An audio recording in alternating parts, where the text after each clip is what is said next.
بسم اللہ الرحمن الرحیم ان اللہ وملائکتہ یصلون علی النبی یا ایہا الذین آمنوا صلوا علیہ وسلموا تسلیما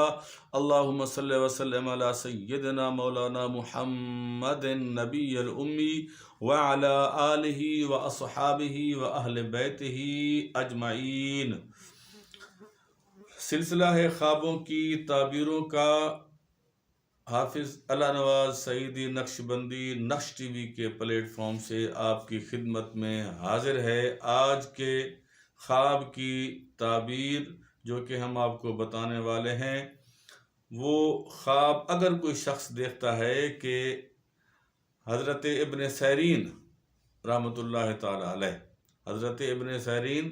رحمۃ اللہ تعالیٰ علیہ جو کہ خوابوں کی تعبیر کے ماہر مانے جاتے ہیں، آپ کو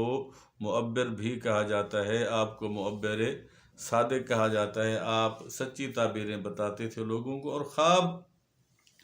کا تعلق جو ہے وہ انسانی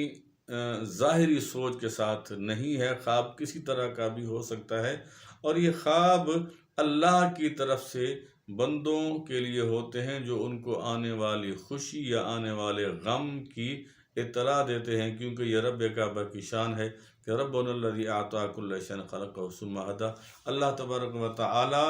کے ذمہ کرم پر ہے کہ وہ اپنی محبوب صلی اللہ تعالیٰ علیہ وآلہ وسلم کے بندوں کو آنے والی خوشی یا غم کی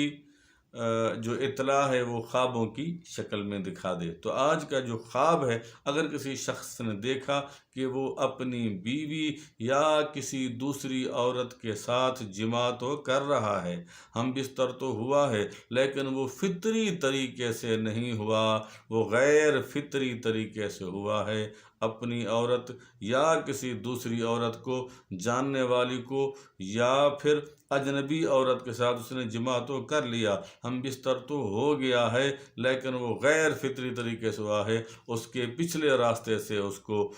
جماع کیا ہے، ہم بستر ہوا ہے، اس کے دبر کے راستے اس کے ساتھ وہ ہم بستر ہوا ہے۔ تو حضرت ابن سیرین رحمۃ اللہ تعالی علیہ فرماتے ہیں کہ اس شخص سے کوئی نالائق کام ہوگا، اس سے کوئی غلط حرکت ہونے والی ہے، وہ شیطان کے چنگل میں پھنسنے والا ہے، یہ اللہ کی طرف سے اس کے لیے اطلاعاً اس کو ہدایت کی جا رہی ہے کہ وہ جلد از جلد اپنی صحبت کو ٹھیک کرے، اپنی محفل کو ٹھیک کرے، اپنی عادتوں کو ٹھیک کرے، کہیں یہ نہ ہو کہ اس سے کوئی نالائق حرکت ہو جائے جس میں وہ آقا کریم علیہ السلام کی سنت کو مد نظر نہ رکھے، اللہ کی رضا کو بھی مد نظر نہ رکھے۔ اور اس کا بہترین طریقہ یہ ہے، اللہ نے بتا دیا کہ وہ فوراً استغفار کرے۔ ابن سیرین رحمۃ اللہ تعالیٰ علیہ فرماتے ہیں کہ اگر کوئی شخص اس طرح کا خواب دیکھے کہ اپنی عورت